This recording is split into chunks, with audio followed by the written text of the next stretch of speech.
estudiamos, la familia, los grupos en los que formamos partes, las normas, ¿no?, que nos definen, ¿no?, a la hora de, por ejemplo, en las profesiones que tienes o el género al que perteneces, que todo eso, lógicamente, determina en gran medida o alimenta tu autoconcepto, ¿vale? Pues en ese sentido podemos decir que es un tema relevante y que no es exclusivamente de la psicología general o de la psicología de la personalidad, ¿no?, sino que la psicología social tiene mucho, ¿no?, que decir sobre cómo nos definimos, ¿no?, como personas, ¿vale? Aquí lo único que hago es un resumen de esa introducción para recordarnos esas ideas, ¿no? Así, responder a las preguntas que somos, quiénes somos, ¿no? Pues en parte está afectado, ¿no?, por los familiares, los amigos, las modas, las normas sociales, ¿no? ¿Creéis que un joven se autodefine hoy a nivel de autoconcepto igual que en mi época, en los años 70, 80? ¿No? De hecho, todo ese conjunto de etiquetas que se han puesto para definir a las generaciones, que es una cosa muy de ahora, con mucha carga de marketing, bueno, en realidad sí que responde a una cierta idea general, ¿no? Es decir, ¿qué temas preocupan a la gente de ahora con relación a otra época? Y tranquilos, que cuando tengáis vosotros 30 o 40 años, os sorprenderá seguramente la gente de 15, 18 y 20 años, ¿no? ¿Por qué? Pues por eso, porque se van a... su propia autodefinición, su propio autoconcepto va a variar, ¿no? Es cierto que hay rasgos que son universales y permanentes, ¿no? Si tú te consideras una persona generosa, yo creo que la generosidad es una característica personal que no va a variar, ¿no? O sea, que va a existir siempre, ¿no? Es decir, habrá siempre o no personas generosas o no generosas, ¿vale?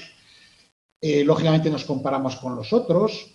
¿Cómo sé yo que soy más hábil o soy más puntual o menos puntual, o más generoso o menos generoso? Ahora veremos, ¿no?, cómo se construye ese autoconocimiento, ¿no? Y una de las fuentes, desde luego, es compararnos con los demás. Todo esto es para remarcar, argumentos para remarcar que el autoconcepto tiene un origen social, porque depende de los otros, nos comparamos con otros, moldeamos, nos presentamos, lo que llamamos en psicología autopresentación, manejando las impresiones que queremos dar a los otros, en función de qué tipo de expectativas creemos que tienen de nosotros. Pues, imaginaros, vuestra familia, os habéis matriculado en psicología en la UNED y tienen unas expectativas, ¿no?, sobre si sois gente exigente, trabajadora, si vais a estudiar lo suficiente, si os vais a comprometer con lo que significa estudiar en la UNED. Entonces, claro, todo eso está un poco de cimientos, ¿no? Vale. Y, por supuesto, un tema muy relevante que sobre todo vamos a ver en la segunda parte, cuando hablamos de la identidad social, un elemento muy importante de nuestro autoconcepto son nuestras identidades sociales. ¿A qué hace referencia las identidades sociales? Aquellas vinculaciones que tenemos con multitud de grupos, los que sean, ¿no? Por ejemplo, una identidad social vuestra ahora, ¿cuál es?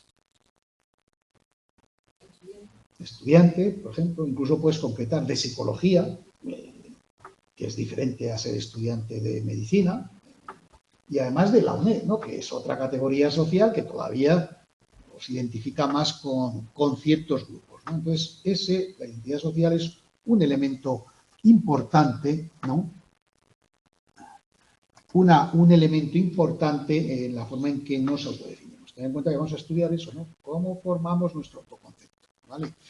Y aquí siempre hay un camino de ida y vuelta o bidireccional, ¿no? Evidentemente también la forma en que nosotros nos definimos afecta, ¿no?, al entorno con el que nos relacionamos, al tipo de expectativas que generamos, a lo que espera la gente de nosotros, ¿no? Si tú le dices a alguien que eres estudiante de psicología y no lo eras en agosto, en septiembre del año pasado, os decía un poco en broma al principio, ¿no?, seguramente ya, aunque tú no seas consciente, la gente de tu alrededor te empieza a ver de modo diferente. O sea, estás afectando ya, en función de tu autoconcepto, en este caso, referente a una categoría social como estudiante de psicología, a las relaciones con otros, te están viendo de otra forma, ¿no? ¿Habéis notado eso? Solo por hacer, ¿habéis notado eso o no? ¿No tenéis conciencia de que os miran de forma diferente la gente? Y eso que estáis en primero, ¿no? Esto que sale por aquí. Pero no solo eso, si por ejemplo dices que vives en el Puente de Vallecas, Ah, bueno, claro. No, hombre, claro, si dices que vives en tal o cual zona, pues también, ¿no? Vale, entonces, todo afecta al mundo social. Entonces, como tú te defines, como a ti te vea la gente, en relación a tus características, las creencias que tienes sobre ti, es un camino de vuelta también, ¿vale? Entonces, y ahí os pongo un poco, va a haber un enfoque interaccionista, como siempre. ¿Qué quiere decir eso? Pues que para explicar el comportamiento, incluso aunque el día de mañana os dediquéis a la psicología clínica, ¿no? En términos, digamos, más individual, ¿no? Al final, el enfoque más positivo de abordar es el interaccionista, es decir, atender a aquellos aspectos más personales, más idiosincráticos de cada uno, lo que diferencia, su historia personal, sus rasgos de personalidad, pero también el entorno, la familia, el trabajo, es decir, los contextos sociales en los que está. Si tú eres psicólogo clínico y tienes que tratar a una persona que procede de una cultura determinada, por ejemplo, latinoamericana o asiática, con relación a una europea, pues sí que hay claves culturales que el mismo planteamiento clínico que afecta al tema de la personalidad, pues sí que encuentra matices, ¿no?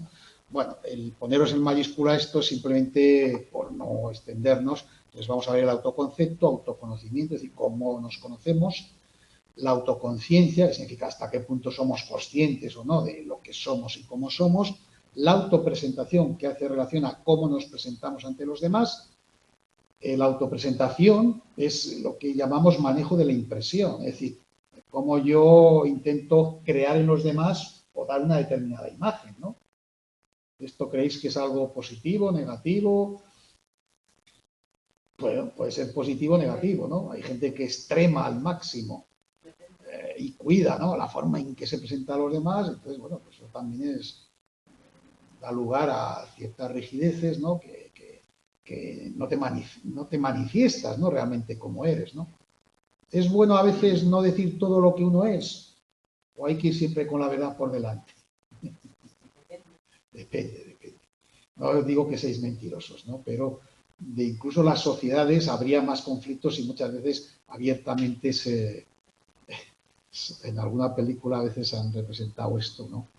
Donde uno no puede evitar decir lo que piensa de los demás, ¿no? Y bueno, se provoca una cantidad de conflictos tremendos, ¿no? Entonces, bueno, en este sentido, no es que la gente seamos hipócritas o cínicos, que también lo podemos ser, depende, ¿no? El nivel, sino que en muchas ocasiones el manejo de las impresiones que das en relación a una situación, pues conviene no abiertamente mostrarte tal como eres, ¿no? En todos los sentidos, ¿no? En una primera cita no se os ocurra nunca mostrar cómo sois. Bueno, ya lo sabéis, ¿no? Hay gente que no, que diría, no, hay que... Bueno. Muy bien. A ver, que por aquí dice que a mí me han pedido hasta un autógrafo. Al enterarse que es estudiante. Bueno, estupendo. Vale, autoevaluación, autoestima e identidad social. Autoestima, si habéis leído este tema os gustará, en los comentarios que pone hoy está sobrevalorado el tema de la autoestima, ¿no? Incluso hay toda una industria, como os dice ahí, de la autoayuda. Va uno a cualquier librería y la sección de autoayuda, vamos, es tremendo, ¿no? Hay 2 o 3 estanterías con libros, cómo ser mejor en esto, cómo ser mejor en aquello, cómo conseguir... no digo que no valga, ¿no? Pero a veces se escriben con poco rigor, ¿no? Y crean muchas expectativas que luego la gente se decepciona, ¿no? Y caen en ciertas frustraciones. Algunos están bien escritos, pero se abusa, ¿no? Un poco pensando que, pues eso, que la autoestima, bueno, incluso una autoestima elevada no puede que a veces no sea tan positiva, ¿vale? Porque incluso te hace perder cierto sentido de la realidad. Muy bien, y la última parte tiene que ver con la identidad social, que es un tema muy psicosocial, muy interesante y que explica en gran medida nuestro comportamiento, sobre todo con los otros. Con los otros. Todo conflicto intergrupal, ¿vale?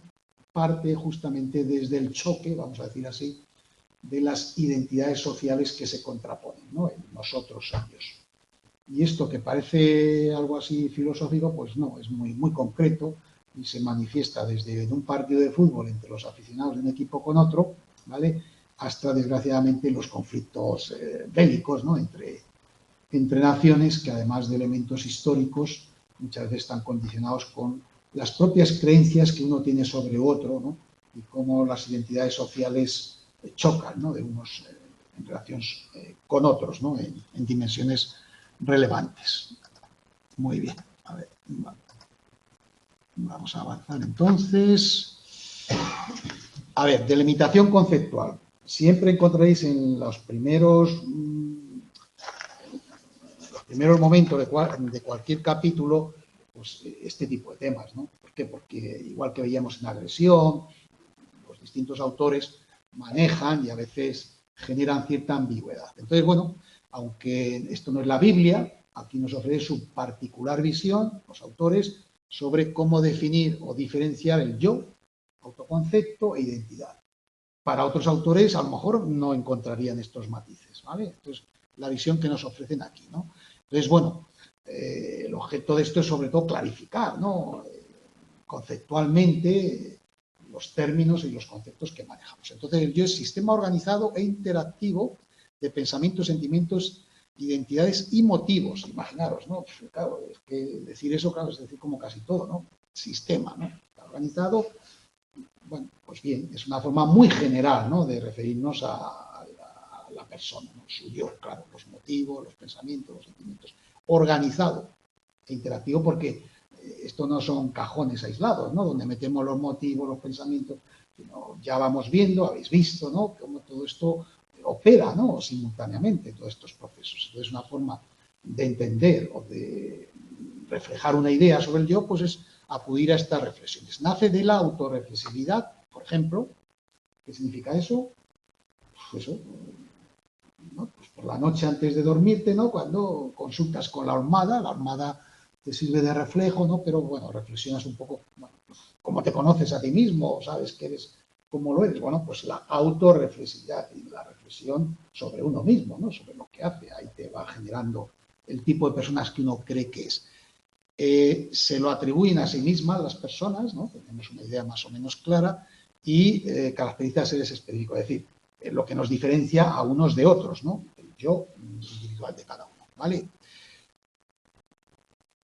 Digamos que estamos caracterizando al yo, porque tenéis textos completísimos y amplísimos, ¿no?, que trabajan sobre este tema. Aquí estamos haciendo un resumen pragmático, ¿no?, que nos dé unas pistas para no confundirnos entre conceptos. 3 procesos que posibilitaría el yo. Atencionales, ¿qué quiere decir?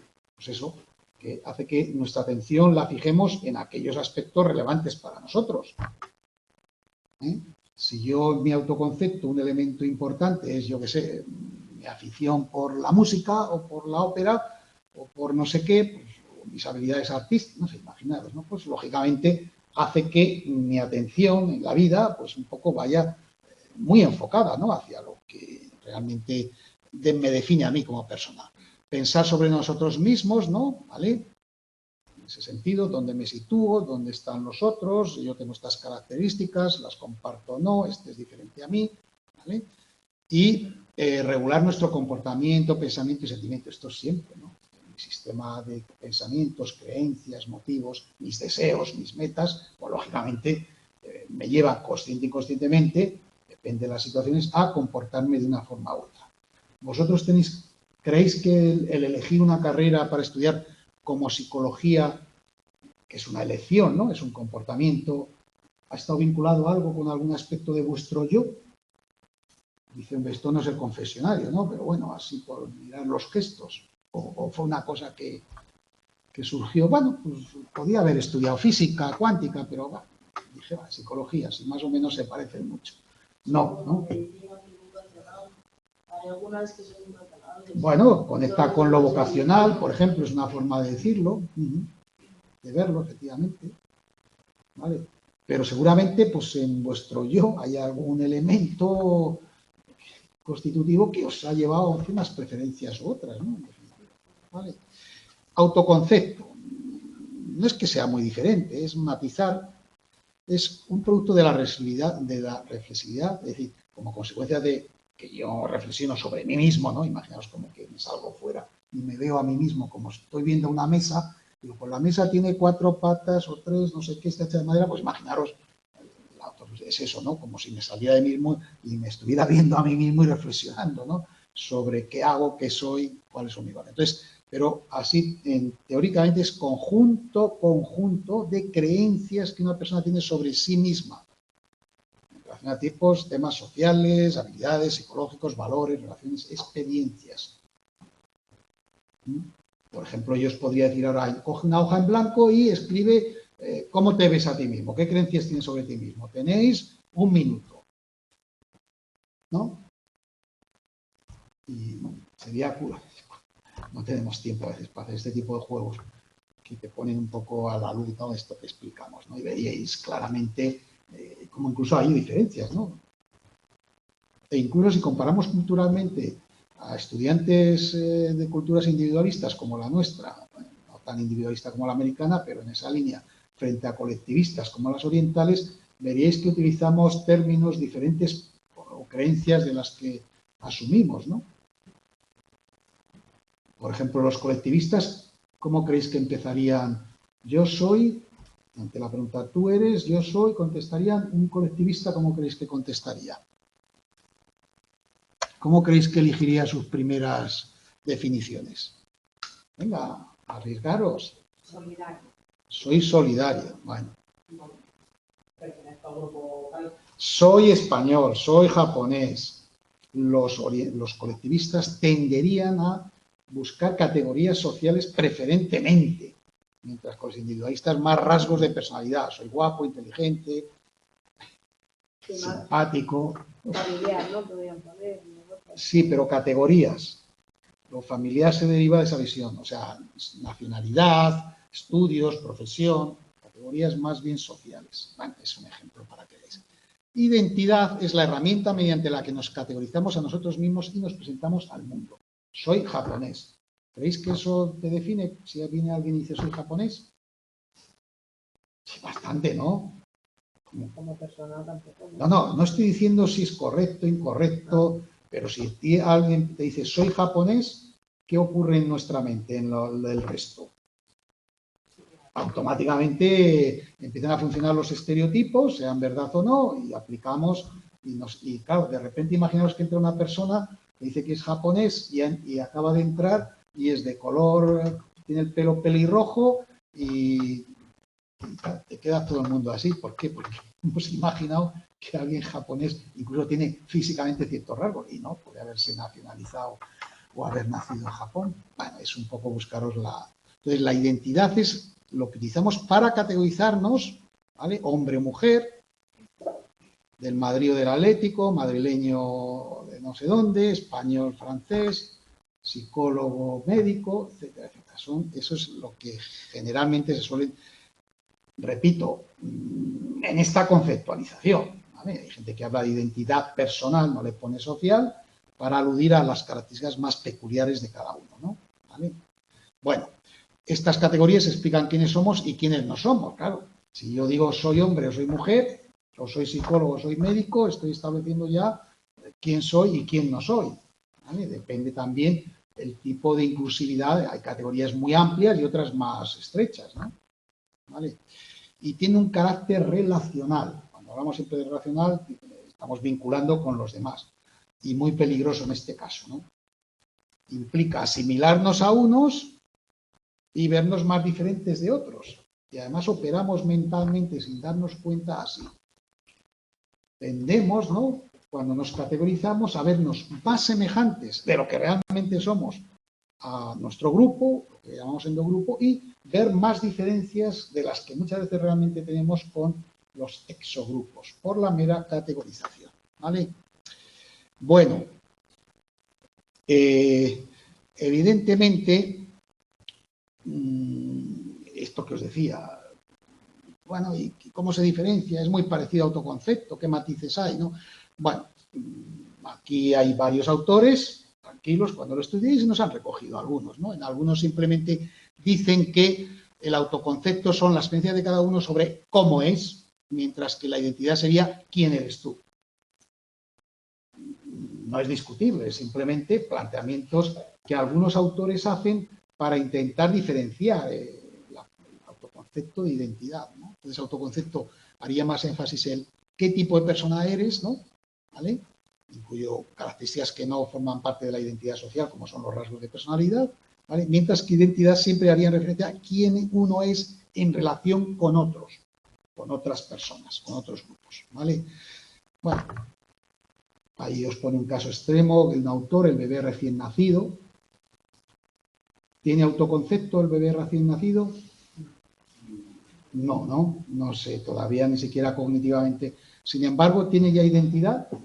Sí, ya tiene identidad. Bueno, es un ejemplo, ¿no? Para a nivel teórico ver un poco en qué se diferencian estos dos conceptos que nos presentan. Estructura y contenido, ¿vale? Ya hemos dicho creencias, sistema de no sé qué, que incluye un montón de dimensiones. Bueno, pues aquí serían un conjunto de autoesquemas, ¿vale? Que contiene información abstracta, en principio. Información abstracta es, la generosidad es una expresión abstracta, es un concepto abstracto, generosidad, ¿sí? Luego ya lo concreto es aspectos con detalle de que eres generoso, ¿no? Hay gente que es generosa en algunos temas, pero no en otros, ¿no? Entonces la generosidad entendida así formaría parte de esos elementos del autoesquema, ¿vale? Información abstracta, que a lo largo de nuestra existencia pues hemos ido haciendo nuestras, ¿no? ¿Tú te consideras una persona generosa? Bueno, pues no lo sé, a lo mejor no necesariamente, ¿no? No conforma una creencia sobre ti mismo, ¿no? Es un autoesquema, ¿vale? En principio se refiere a dimensiones relevantes. ¿Qué quiere decir esto? Que esos autoesquemas no son 50.000, ¿vale? Son los justos, es decir, que son relevantes para uno mismo, ¿no? Hay dimensiones relevantes y otras que para ti, en tu caso, no tienen ninguna relevancia. Por tanto, tus autoesquemas es aquellas dimensiones que para ti son relevantes y en las que puedes destacar tanto positiva como negativamente, ¿vale? Luego veremos cómo juegan esos dos aspectos.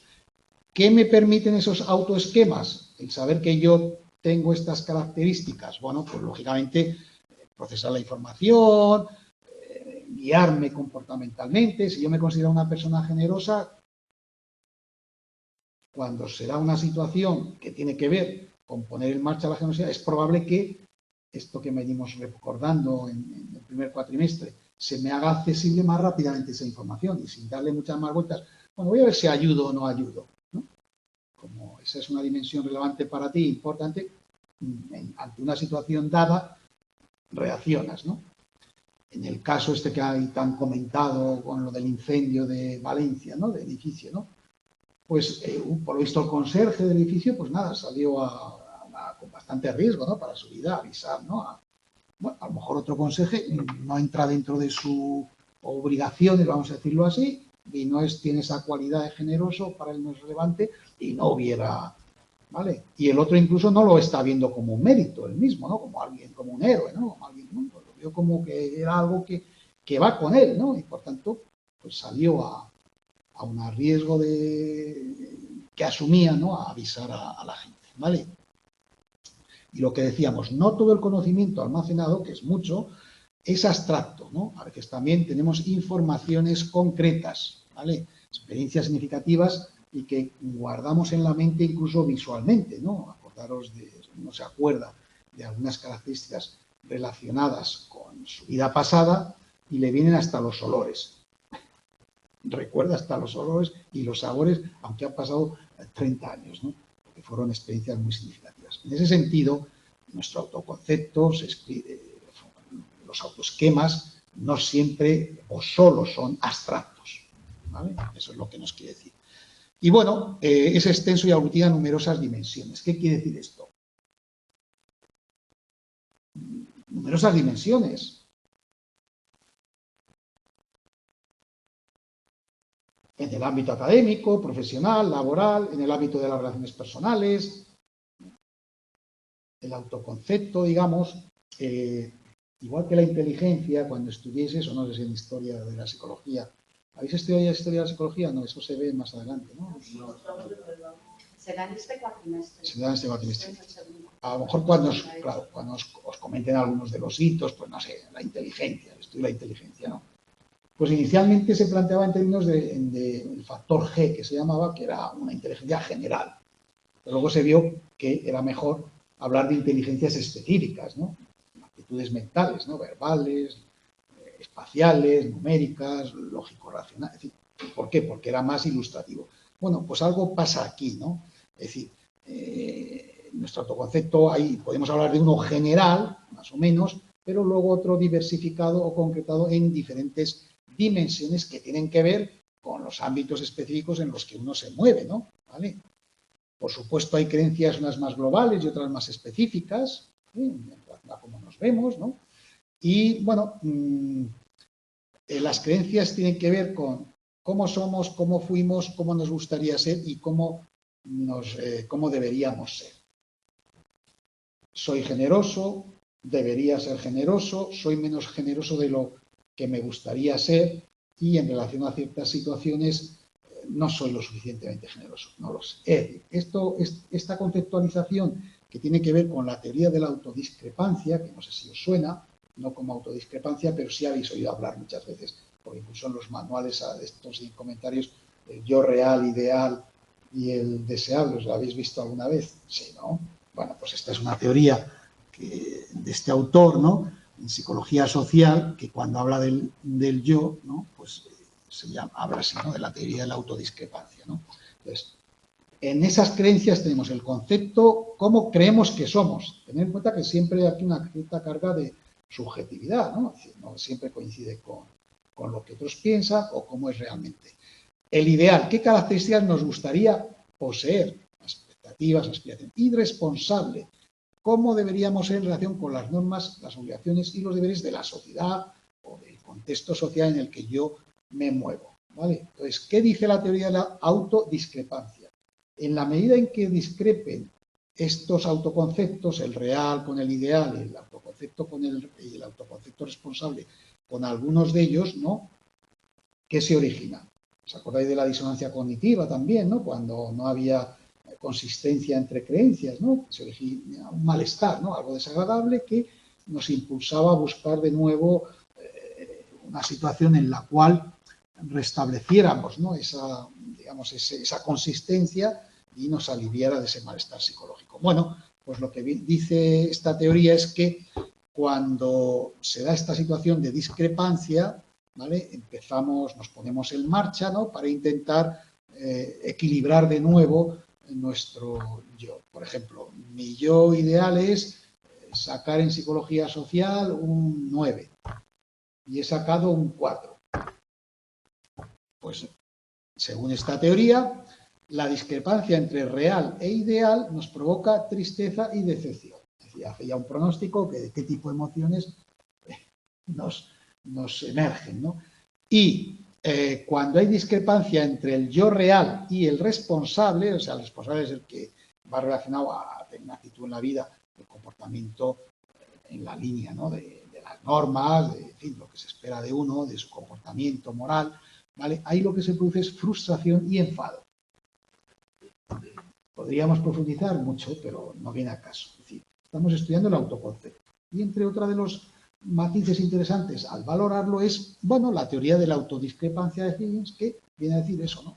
Entre el real, el ideal y el responsable, bueno, pues en la forma en que se dé discrepancia entre ellos, origina un tipo de procesos o emociones dirigidas a motivarnos para, bueno, pues intentar salvar precisamente esa discordancia. ¿Vale? Teoría del autoconcepto. Complejidad del autoconcepto. Esto, como veis, lo he ordenado como algunos puntos que sobre el autoconcepto nos intenta enriquecer, ¿no? La comprensión. ¿Qué es eso de la complejidad? Cuanto más facetas definen nuestro autoconcepto, más complejo es. Y esto puede ser bueno, puede ser malo, regular. Ya como me tenéis cogido el punto, diréis, depende, ¿no? Cuantas más facetas te definan a ti, frente a que seas una persona más simple, va a decir más sencilla, porque simple parece que suena mal. Es decir, si tus huevos los pones en pocas canastas o en muchas canastas, pues claro, cuando se rompe una, si solo tienes una, te frustras mucho. Pues esto opera algo así. Cuando tu autoconcepto es muy complejo y tienes el profesional, el familiar, el de amigos, el profesional, yo qué sé. Si en uno te va mal, bueno, puedes perfectamente establecer una compensación con los otros. Pero si tu yo es un poco complejo, lo define con pocas facetas, si van mal esas facetas, pues claro, te quedas, no tienes dónde agarrarte, ¿no? Cuando sufres o lo pasas mal o un autoconcepto no tiene el igual, no amortiguas, ¿no? Todos esos acontecimientos frustrantes, ¿vale? Teoría de la autodiscrepancia, complejidad. Otro punto, creencias explícitas versus implícitas. ¿Qué significa esto? Pues que esas creencias que tenemos a veces son explícitas o a veces implícitas. Es decir, a veces somos conscientes de ellas y yo, como me creo que soy de esta forma, actúo conforme a esos criterios, o a veces de manera implícita, ¿vale? Las estoy haciendo mías, estas creencias, sin ser incluso yo consciente. Y yo pongo ahí estereotipos. ¿Alguno me podría decir un ejemplo de cómo puede operar en relación al autoconcepto el que los estereotipos nos influyan implícitamente?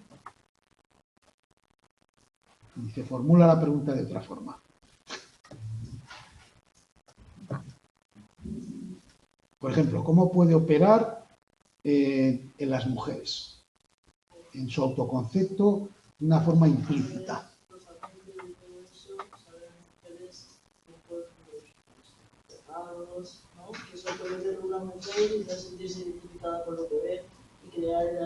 Eso es. Puede hacerlo abiertamente y decir, hombre, yo voy a parecerme a ese modelo de mujer. Me voy a empeñar, voy a una clínica, no sé qué.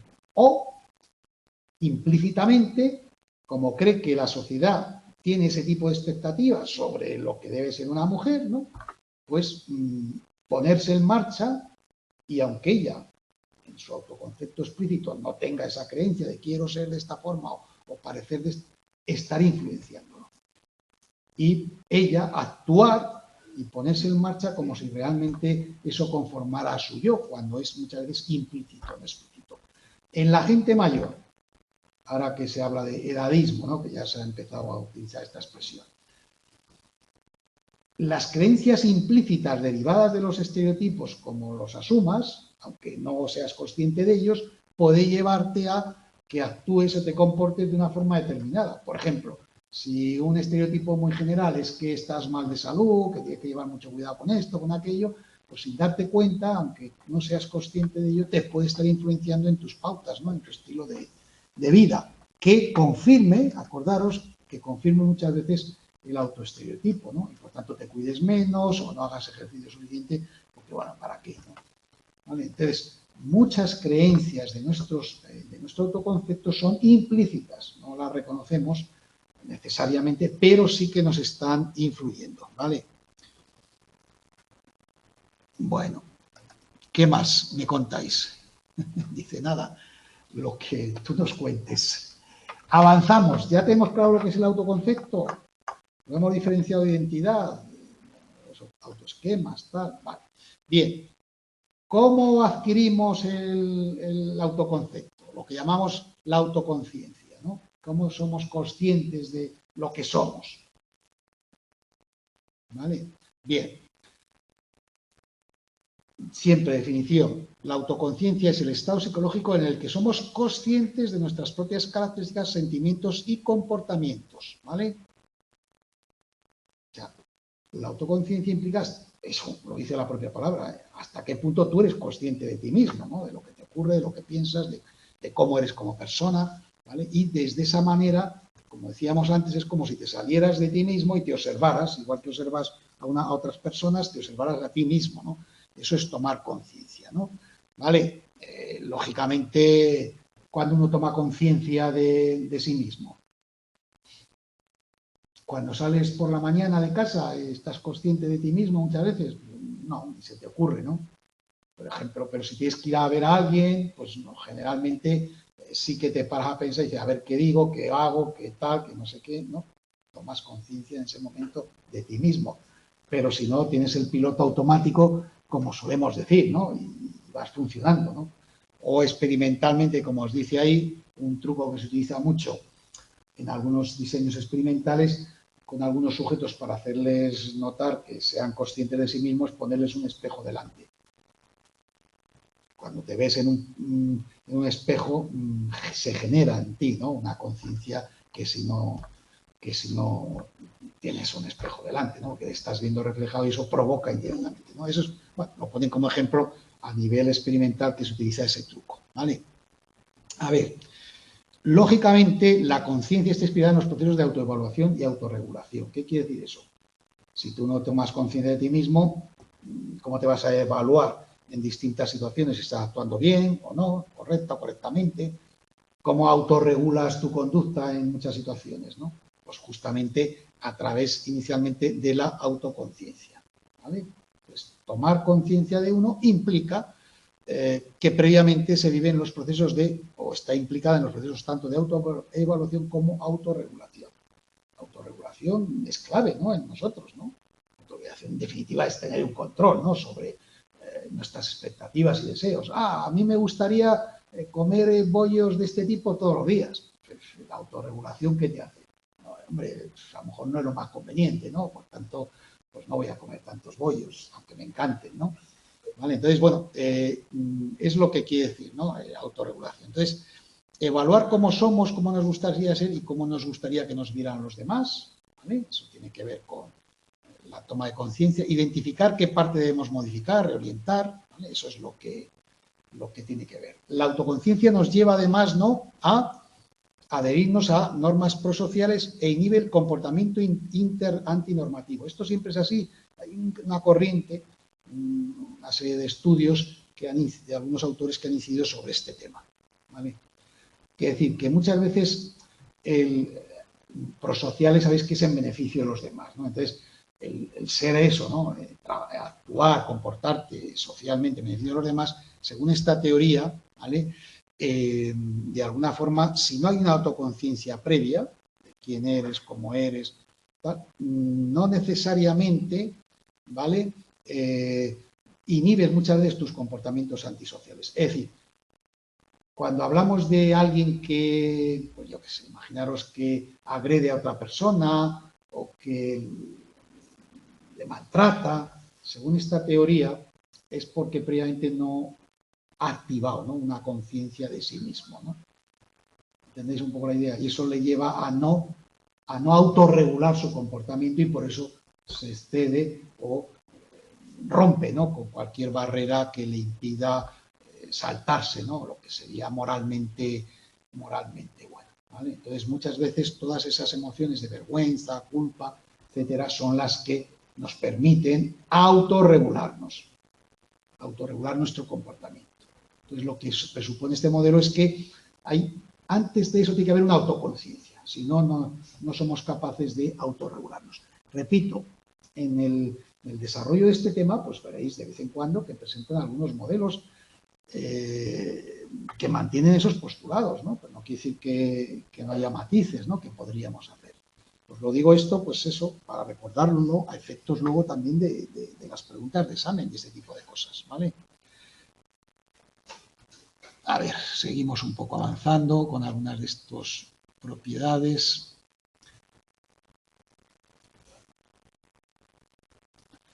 Evidentemente, la autoconciencia nos permite a veces también escapar de nosotros mismos con alternativas, dicen, más o menos perjudiciales. Sabéis que muchas veces se abusa de sustancias, ¿no?, de drogas y otro tipo de elementos, otros aspectos, no necesariamente, justamente como una vía de escape, ¿no? Con lo cual, bueno,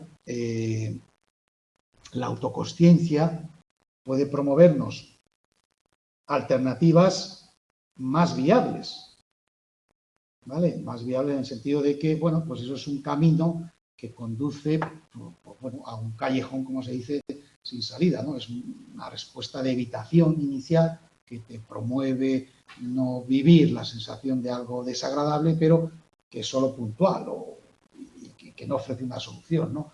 a un problema real, ¿vale? Bien. Problemas por un exceso de autoconciencia. Parece que estamos defendiendo que la autoconciencia es positiva, ¿no? Hemos dicho, ¿no? Nos permite autoevaluarnos, autorregularnos nuestros comportamientos. Bueno, entonces hay otros autores, ¿vale?, que piensan que una alta disposición a centrar la atención sobre uno mismo puede conducir a una menor autoestima y mayores niveles de afecto negativo, depresión, ansiedad y estrés. ¿Cómo interpretáis estos? Ahí os viene un cuadro, que no sé si lo habéis leído, bueno, si no lo habéis leído, donde estudia, por ejemplo, el caso de algunos personajes famosos, ¿no? Incluso, pues yo sé, desde cantantes de rock hasta otro tipo de personajes, ¿no? Donde, bueno, la fama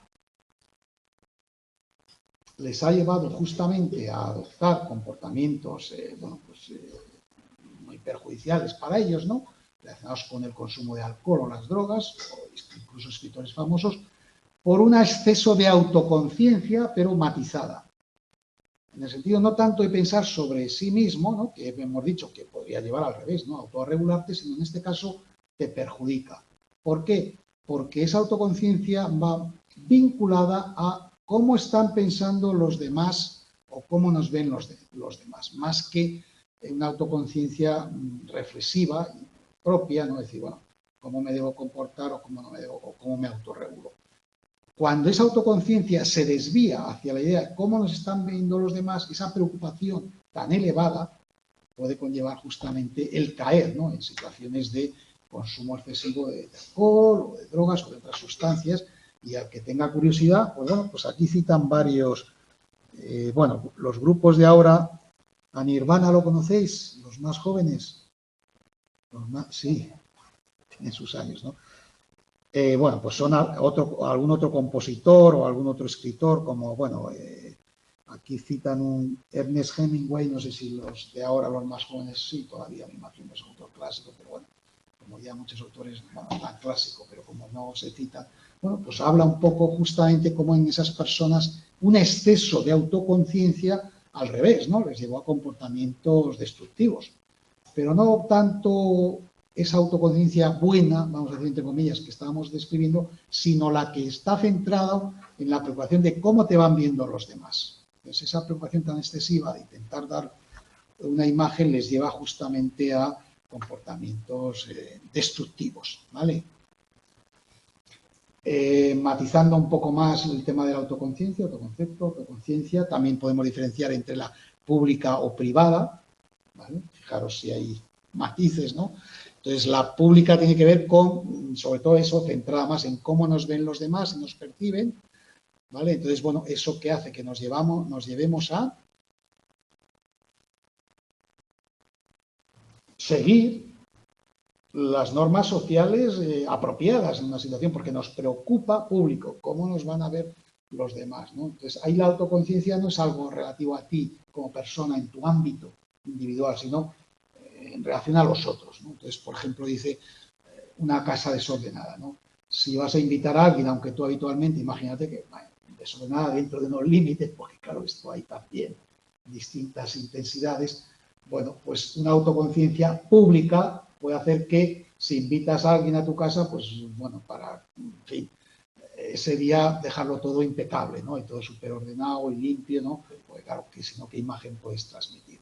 La privada tiene que ver más con aspectos personales, ¿no? Y, en fin, reflexiones sobre uno mismo, sobre algunas de las cosas que menos nos pueden gustar, reconocer de nosotros mismos ante los demás, ¿vale?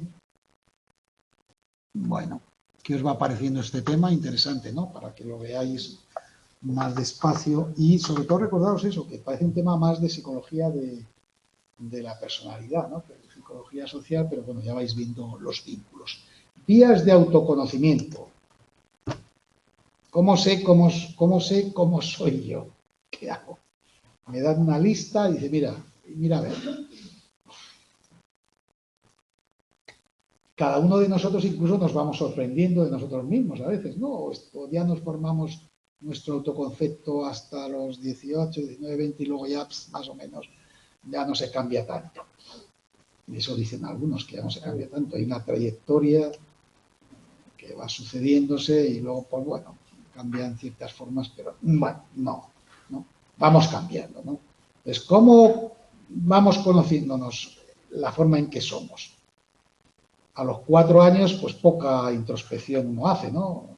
Se va moviendo más por información externa y observable. Y, si ya lo estudiáis en psicología del desarrollo un poco, ¿no? Cómo vamos, o incluso mentalmente, cognitivamente, tampoco está nuestro cerebro todavía preparado, ¿no? Para hacer valorar ciertas ambigüedades, no solo lógico-formales, sino morales o sociales, ¿no? No está todavía, ¿no? Pero luego sí, ¿no? Entonces, bueno, pues la introspección, ¿eh? ¿Alguno de vosotros os consideráis introspectivo? De 1 a 10, ¿quién se puntúa en 10? 9 sí, sí. Le dais muchas vueltas a las cosas, pensáis sobre vosotros mismos, diálogos internos, fíjate, tal. Estrategias de escape ante pensamientos incómodos, falta de información suficiente que nos puede conducir a atribuciones erróneas. O sea, quiero decir, la introspección es buena, ¿no? Pero tomar ciertas precauciones. Yo creo que eres más feliz si no miras tanto el interior. Eso es una cosa que luego nos presentan por ahí. Quizás sea mejor no ser tan introspectivos, ¿no? Como psicólogos clínicos, si ejercéis algún día, pues tendréis que trabajar este tema bastante con la gente y sugerirle que haga introspección, ¿vale? Que ahonde un poco en aquello que os está exponiendo desde un punto de vista, vamos a decir, más profundo. Eso sería un poco. Una forma de construir nuestro autoconcepto, de esa vía de conocimiento, de conocernos, es, bueno, pues darle vueltas, ¿no? A esos diálogos internos. He hecho esto, cómo hacemos, cómo he sido así, cómo soy realmente, fíjate. ¿Vale? Entonces, bueno, está bien, pero ojo, que algunas veces nos vamos a perjudicar, ¿no? Porque incluso vamos a hacer atribuciones sobre algunas de nuestras experiencias o sobre cómo creemos que somos y tampoco a veces tenemos toda la información, ¿no? Sobre nosotros mismos, ¿no? Cómo podemos pensar. Inferencias a partir de nuestro conocimiento. Esta es siempre, ya la hemos visto alguna vez, ¿os acordáis de la famosa teoría de la autopercepción? Que la hemos visto ya en alguna ocasión, ¿no? Sí, la hemos citado y se citará.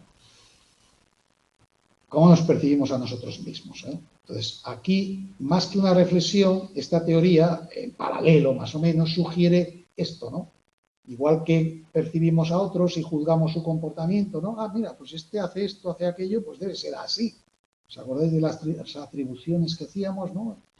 Personales o externas sobre el comportamiento? Bueno, pues ven lo que sugiere es que un poco nosotros también, hacia nosotros mismos, nos hacemos también autoatribuciones, ¿no? Vemos cómo nos estamos comportando y llegamos a la conclusión que debemos ser así, ¿no? Cuando normalmente me comporto así, me gusta hacer este tipo de cosas, pues tiene que ser que ese es un rasgo central de mí mismo, ¿vale? Entonces, bueno, de alguna forma, vernos cómo nos comportamos, pues como dice ahí, es como una pista informativa, ¿no? Sobre todo en cosas que hacemos con libertad. Si tú haces una cosa obligado, pues ese comportamiento nunca se puede constituir en una pista informativa de cómo eres, porque lo has hecho por obligado o por alguien que te premia por algo, pues lógicamente no. Pero si tú ves que haces algo, bueno, pues a lo mejor descubres algunas facetas tuyas, sobre todo en esas situaciones, ¿vale? También a veces imaginamos nuestro comportamiento, qué haríamos en tal situación, ¿no? Y entonces, bueno, pues esas simulaciones mentales de alguna forma anticipamos y bueno, y nos pueden influir en cómo regulamos, ¿no? Esas emociones. Si algún día os dedicáis a la psicología del deporte, sabéis que hay psicólogos del deporte, ¿no? Entre otras tareas, hacen muchas actividades. Una de ellas es entrenar a la gente en visualizar que está encestando una canasta, ¿no? Cada vez que se alza para tirar un tiro de 3, ¿no? Que te da confianza, que visualice que entra en la canasta, o cuando lanza un penalti que haga visualizaciones de que mete los goles, ¿no? Le da bien al balón. Bueno, esto también a nivel personal también lo hacemos. Introspección, inferencias a partir de, al vernos a nosotros mismos desarrollando ciertos comportamientos, y por supuesto aquí ya entran más en el aspecto social, comparación social. Pues compararnos con los demás, ¿no? Una forma también de conocernos es, estos hacen esto, yo hago aquello, lo hago igual, lo hago de forma diferente, me evalúo mis habilidades, mis actitudes, bueno, pues de alguna forma nos comparamos con lo que hacen otros y eso es otra fuente de conocimiento, ¿vale? Sencillo, ¿no? ¿Nos comparamos con cualquiera? Normalmente no, ¿no? Venimos repitiendo siempre con aquellos, ¿no?, que de alguna forma sean más parecidos a nosotros, parecidos, o que valoremos o les demos valor, ¿no?, a esas personas, ¿vale? De alguna forma, pues eso, ¿no?, es una lógica, ¿no? Aquellos que son más similares a nosotros nos dan, en teoría, más precisión. En teoría, es subjetiva, según nuestro criterio, claro. A lo mejor desde fuera alguien te diría, no, mejor compárate a aquellos que no son tan similares a ti como presupones y te darán más pistas, ¿no?, en esa comparación. Pero estamos hablando siempre subjetivamente, percepciones de cada uno, ¿vale? Suelen ser miembros de grupos a los que pertenecemos, ¿no? ¿Vale? Nuestros amigos, familiares, de ahí que se dé un proceso de polarización en grupo y en redes sociales ya ni te cuento, se ha multiplicado. ¿Qué significa polarizar? Si tú, imaginaros, en relación a la energía nuclear, ¿no?, que está en debate, como sabéis, desde hace mucho tiempo, ¿no? Yo me acuerdo hasta las manifestaciones en su día, ¿no? Y ahora al revés, ¿no? Ahora incluso hay países que la están como una energía limpia, en el sentido de los residuos que genera, aunque evidentemente tiene otros riesgos, ¿no? Pero de hecho se está, vamos, no solo en China, que no, los chinos, no. En Europa, en bastantes países se está retomando. Pero bueno, ese es otro tema, ¿no? Imaginaos que estéis a favor o en contra. 0 es una situación intermedia.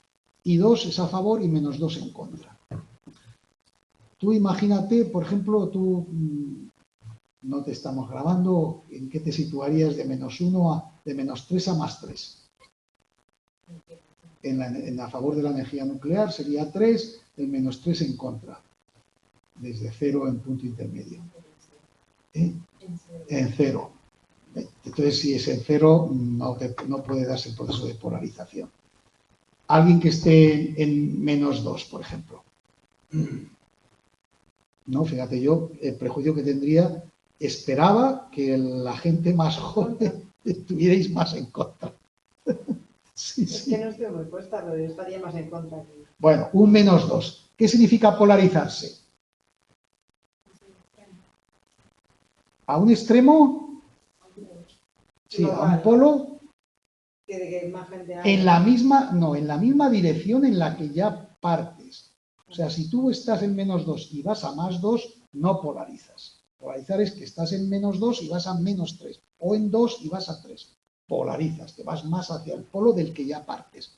Bueno, pues digamos que en los grupos se da este fenómeno de comparación social y claro, si te reúnes con gente que comparte contigo estar en contra de la energía nuclear, pues cuando estás con ellos, de -2, ¿a qué pasas? A -3. ¿Por qué? Porque te juntas con la gente que ya parte con tus mismos. Y en las redes sociales, este tema, como sabéis, se multiplica el efecto. Porque justamente comparte redes con aquellos con los cuales ya hay más coincidencia, ¿no? También de partida en relación a cómo te posicionas sobre ciertos temas, ¿no?, de carácter social, u otros que podríamos haber dicho, ¿vale? Vale. Dice que también para las habilidades también solemos compararnos con similares, para ver si soy mejor. Puedo mejorar al fútbol o pinto mejor que otro y se me dan mejor las matemáticas. También solemos compararnos con similares, ¿no? Vale. Ahora bien,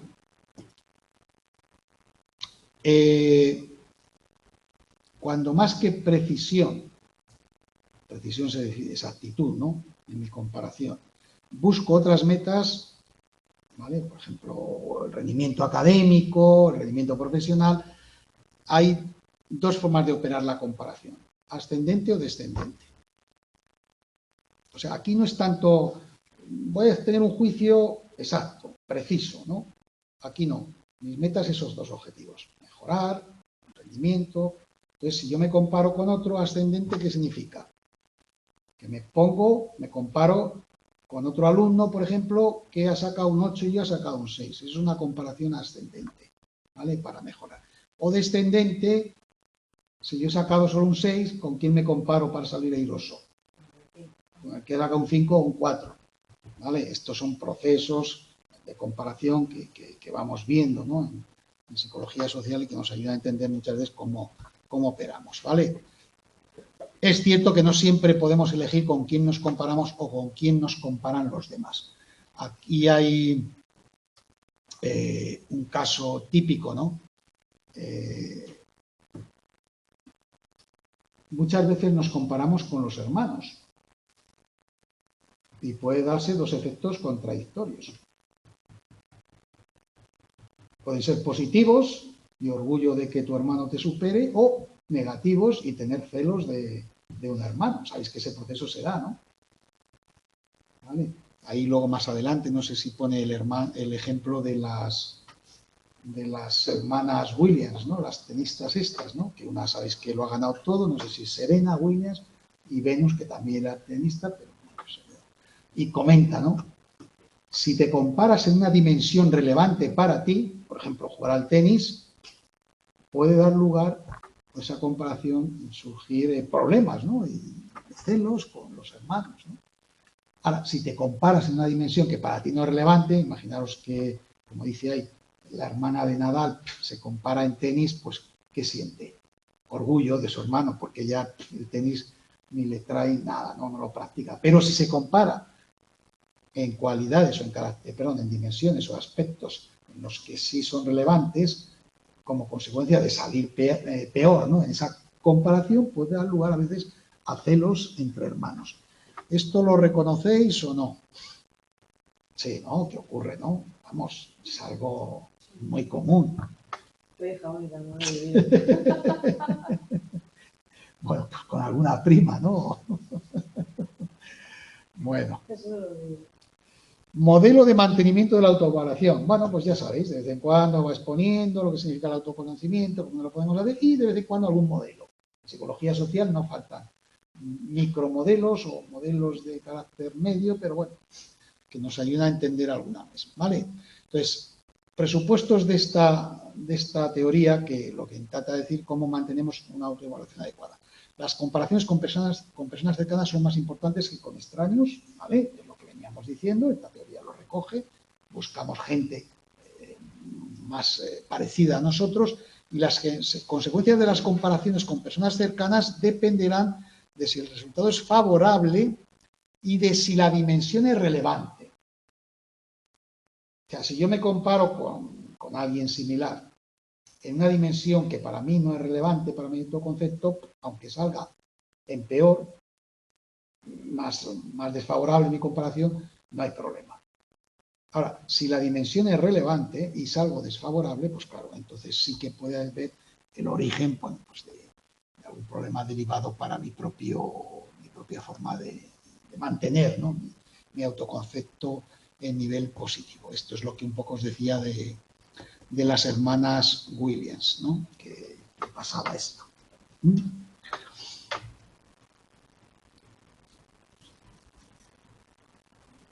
También podemos hacernos comparaciones, además de si somos mejores o peores en ciertas habilidades, también sobre nuestro grado de similitud o disimilitud con los otros. Y aquí hay también otra teoría, teoría de la unicidad. ¿Qué puede pretender, qué nos plantea esta teoría? Bueno, la mayoría de los individuos vamos por la vida, sobre todo en Occidente, pensando que, en fin, que tenemos nuestra singularidad, ¿no? Que no nos gusta eso del rebaño, ¿no? Y de que nos vean como alguien que se conforma, ¿no? Un poco al grupo, a lo común, ¿no? Al gregarismo, ¿no? No tenemos esas ideas la mayoría de la gente, ¿o no? Entonces, bueno, la idea de la unicidad tiene que ver con que buscamos ser únicos, pero con una distintividad moderada u óptima. Es decir, no tan diferentes ni tan similares, sino buscar el punto intermedio. O sea, tenderíamos no a los extremos, es decir, ni nos sentimos cómodos siendo muy diferentes de los otros, ni muy parecidos, buscando un punto intermedio que nos diga, oye, somos únicos, sí, como personas, no estamos aborregados, no somos parte del conjunto, pero tampoco tan diferentes que nos haga, digamos, sentirnos fuera, ¿no?, del grupo, del grupo social, de los grupos a los que pertenecemos. ¿Entendéis esta idea? ¿Vale? Intentamos ser único y distintivo, pero relativamente, ¿no?, dentro de unos límites que nos permitan, yo le llamo una distintividad moderada, dice aquí, o óptima. Sí, soy diferente, pero no tanto. Los extremos, digamos, no sería un aspecto interesante. Por supuesto, otra forma de entender la comparación, y son las temporales, ¿no?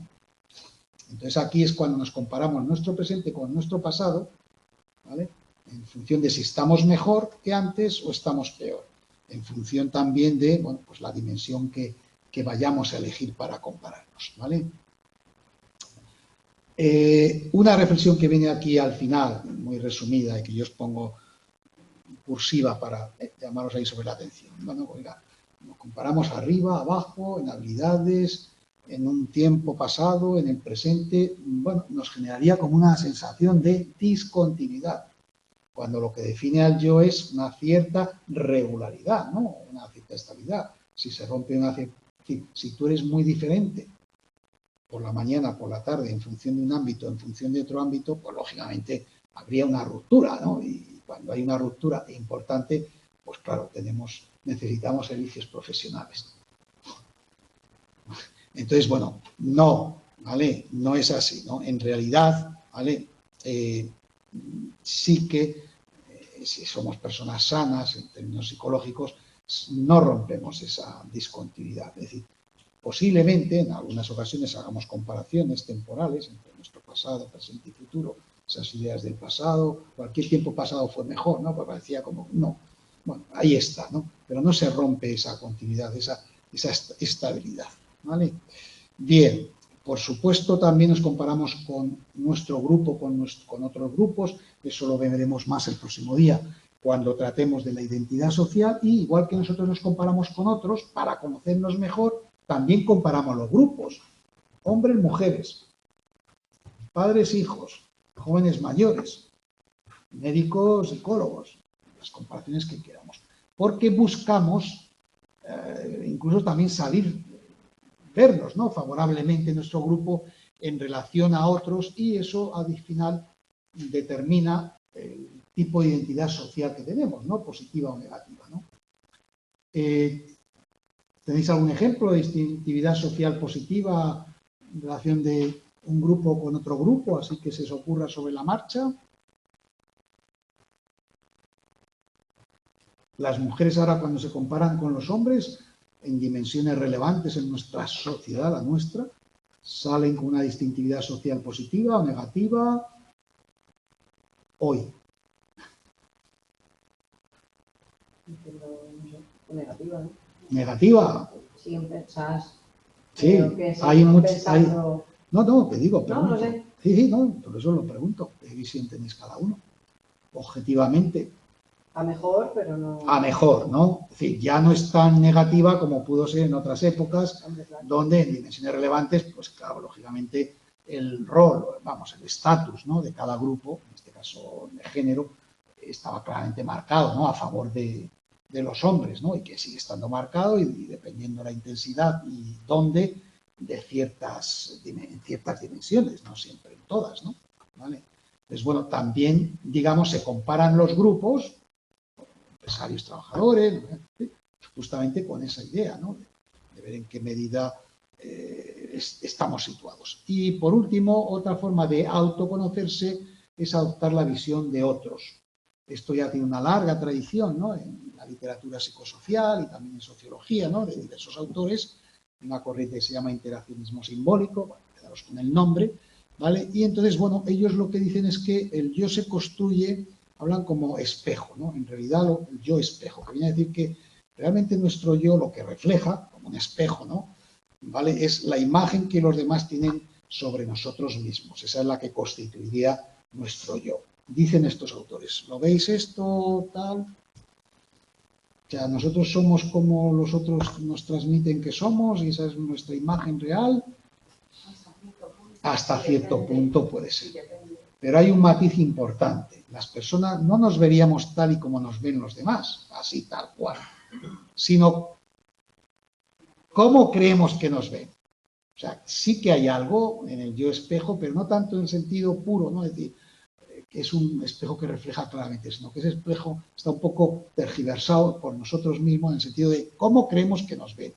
Y eso, no me digáis que no, sí que funciona de manera muy importante. ¿Cómo creemos? Aunque no sea real, sea simplemente subjetivo. Y como creemos que nos ven nuestros padres, nuestros amigos, nuestra pareja, nuestro jefe, nuestros empleados, en función de la posición que ocupemos, muchas veces sí que determina que una forma de nuestro autoconocimiento venga por esta vía, ¿no? ¿Vale? Pero no un espejo puro y duro, sino matizado por eso. ¿No? ¿Cómo creemos que nos ven? No cómo somos vistos realmente por los demás. ¿Vale? Bueno, la percepción, las expectativas que los demás tienen sobre nosotros influyen en nuestro comportamiento, ¿no? ¿Alguno de vosotros tenéis aquí familia? Me refiero, ¿estáis casados, con hijos? No todos, ¿no? Bueno, por las edades que veo, la mayoría seguramente no. ¿A que tienen ya unas expectativas sobre vosotros en relación a este rato que estáis pasando aquí? Claro, y eso, esas expectativas conforman una parte de vuestro autoconcepto, ¿no? De cómo os veis, ¿no? En ese sentido sería un fenómeno. Si alguien quiere profundizar, el fenómeno Miguel Ángel se refiere aquí al pintor-escultor, ¿no? Entonces, bueno, hay algunos autores que enfocan las relaciones románticas desde esa perspectiva, ¿no? Como si cada uno, en relación a su pareja, cuando hay un enamoramiento real, ¿no? Sincero, pues estuviéramos un poco esculpiendo la imagen del otro, ¿no? De tal forma que terminamos viéndonos a nosotros en aquellos aspectos ideales que los otros nos proyectan, ¿no? Entonces, imaginaros que yo no soy muy puntual, ¿no? Entonces, la idea del efecto Miguel Ángel viene a que terminaría haciéndome más puntual y finalmente, claro, ya me veo como que soy una... Empieza a formar parte de mi autoconcepto esa idea, ¿no? ¿Vale? Bueno, si queréis un poco, entráis ahí un poco a valorar esos aspectos, ¿no? que tienen que ver con cómo nos... Otro impacto es el que hemos dicho antes, el de los prejuicios o estereotipos. Si tú te crees a pies juntillas los estereotipos que tienen sobre tu grupo socialmente, después, como decíamos antes, implícitamente te puede estar influyendo. ¿Por qué hay menos mujeres, incluso fíjate qué pasatiempo, que siguen eligiendo menos carreras técnicas y de ingeniería y de ciencias? Ya las hay, ¿eh? Pero sigue todavía resistiéndose ese ámbito. Hay algunos autores que estiman que hay un estereotipo muy extendido desde edad temprana, como que ese tipo de temas que no son como muy femeninos, ¿no? Vamos a decirlo así, ¿no? Entonces eso implícitamente va calando y hace que incluso luego las propias chicas implícitamente, ¿no? De hecho, no elijan, ¿no? Mayoritariamente, igual que sí en otros campos profesionales o de estudios, ese otro tipo de estudios, ¿no? Como que eso les estuviera influyendo. Bueno, es un ejemplo, ¿vale? Y por último, la cultura. La cultura, dice, transmite paquetes. Paquetes es una forma de hablar, ¿no? Entonces, la cultura, digamos, que predomina en los países musulmanes, que es mucho generalizar, porque luego hay también diferencias entre musulmanes de unas zonas y de otras, ¿no? Frente a otros países no musulmanes, los paquetes que ya adquirimos sin darnos cuenta, simplemente por nacer en esas regiones o en esos países, claro, ya hay toda una serie de valores, creencias, comportamientos bien hechos, bien vistos, no bien vistos, que van ya en el paquete, ¿no? Que integramos de alguna forma y que sin darnos cuenta, guían, ¿no? En parte lo que somos y cómo nos definimos a nosotros mismos, ¿no? ¿A qué te empuja una cultura de corte individualista? A la competencia, a tu carrera personal, a la independencia, ¿no? ¿A qué te empuja una cultura de corte colectivista? Como las orientales, las africanas en general, y las latinoamericanas también en general, hay matices luego entre países, ¿no? Vas hacia la interdependencia, ¿no? A definirte más con los vínculos sociales, de los grupos, de las familias a los que perteneces. Entonces, la propia cultura hace que los autoconceptos de los individuos, que en teoría decíamos que es algo muy personal, esté un poco también condicionado. Evidentemente, luego, la realidad es que los individuos tomados en particular no quiere decir que por pertenecer a una cultura necesariamente toda la gente que vive en culturas individualistas, ¿vale?, uno de sus rasgos sea eso, ¿no?, la búsqueda de independencia y competitividad con los demás, no.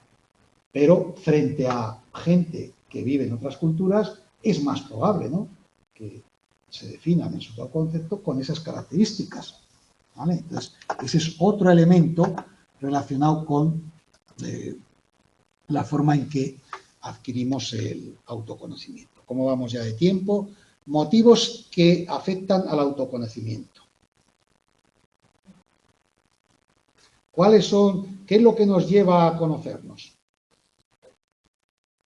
¿No? Eso es lo. ¿Cuáles son las necesidades? ¿No?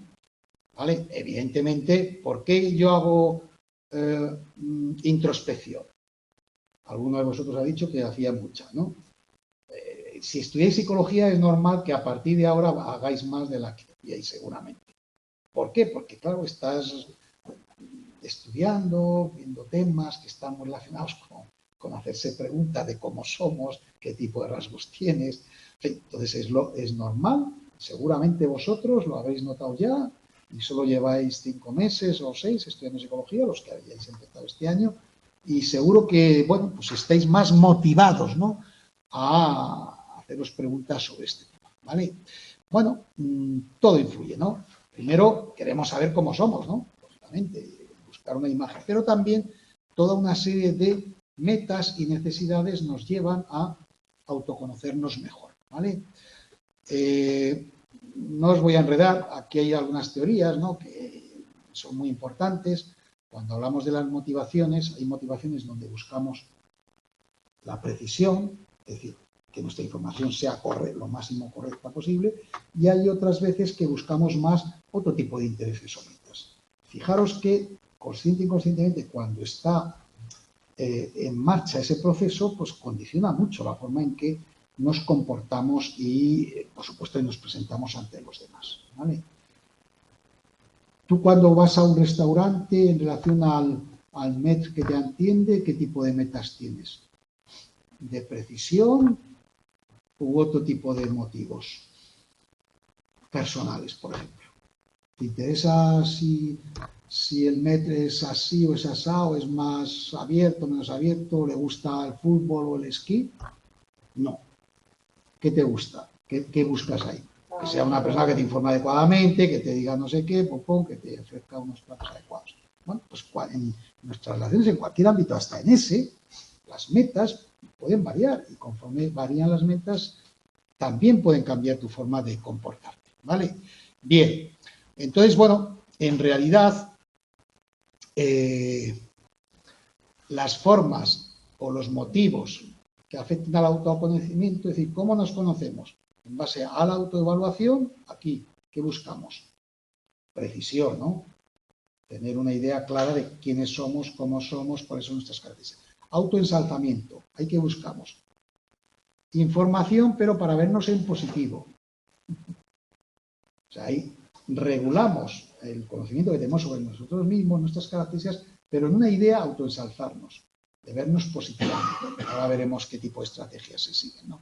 Y autoverificación. En algunas ocasiones nos queremos autoconocer para ver si realmente hay consistencia entre lo que nosotros creíamos que somos y lo que realmente, o la imagen que transmitimos de nosotros mismos, ¿vale? A ver si hay esa confluencia. Entonces, bueno, la autoevaluación. ¿Por qué nos autoevaluamos? Si yo decido presentarme a un examen o no, ¿qué hago? Pues estoy intentando ver en qué medida tengo algunas opciones o no, ¿no? Eso es una, digamos, una autoevaluación en la que busco precisión en la información.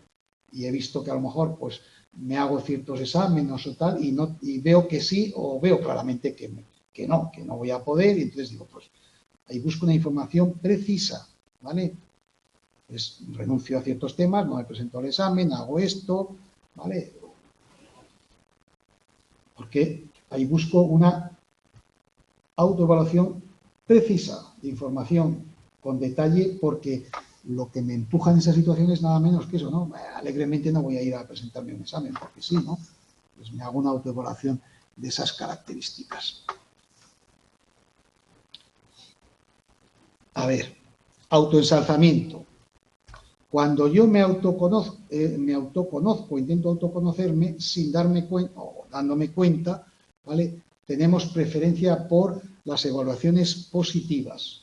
¿Qué significa esto? Pues que la gente, lógicamente, salvo que estés en un estado de depresión, el común, normalmente, cuando nos presentamos o queremos conocernos, sesgamos un poco nuestra visión y tendemos, ¿no?, a, sobre todo, vernos positivamente. Eso hace que busquemos selectivamente la información, ¿vale? Fijaos que esto luego tiene consecuencias importantes incluso cuando tratas a alguien en términos de psicología clínica. La gente que tiene baja autoestima y que selectivamente busca la información, si no se autoensalza, ya veremos que también tiene peligros el exceso de autoensalzamiento, lógicamente, porque caeríamos un poco en un narcisismo desbordado, ¿no?, y irreal. Entonces, ahí está el debate, ¿no? Pero el autoensalzamiento en principio sería positivo y es la búsqueda, pues una forma de sentirte mejor, ¿no?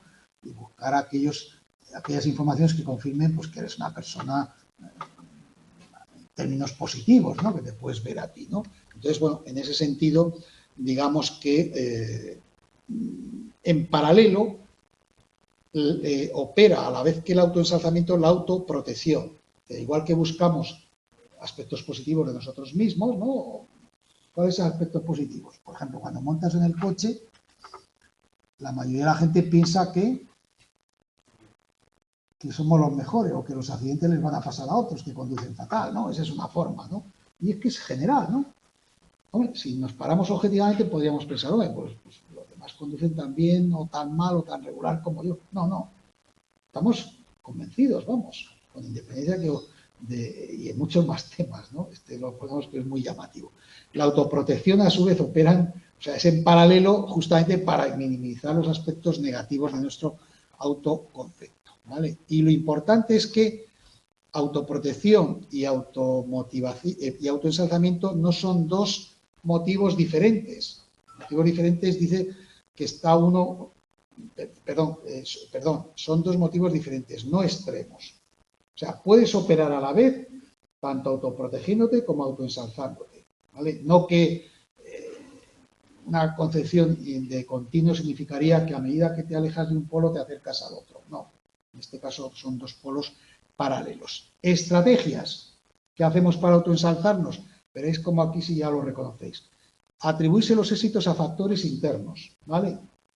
He sacado un 9 en psicología social. Factores internos, eso es autoensalzarse.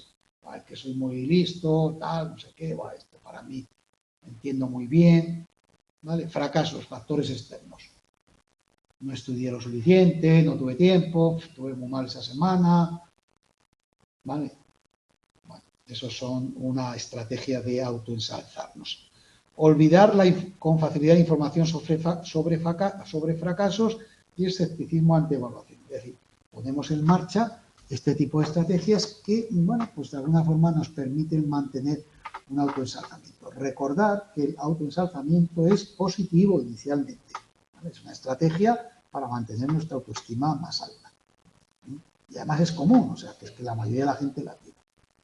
Los peligros, como hemos comentado, vienen cuando se excede, ¿no?, un límite y entonces, bueno, pues nos hace perder cierto sentido de la realidad. Bien, pues aquí lo dejamos y seguiremos con algunas otras de las estrategias. Fijaros todas las que hay. Yo aquí os las he resumido, pero bueno, hay todas estas. Lo dejamos aquí y ya continuamos el próximo día con algunas consecuencias personales relativas al autoensalzamiento. Y cuando es desadaptativo, por ejemplo, ¿no? Muy bien. Bueno, por aquí habla alguno Nirvana, jaja, sí. Venga, nos vemos.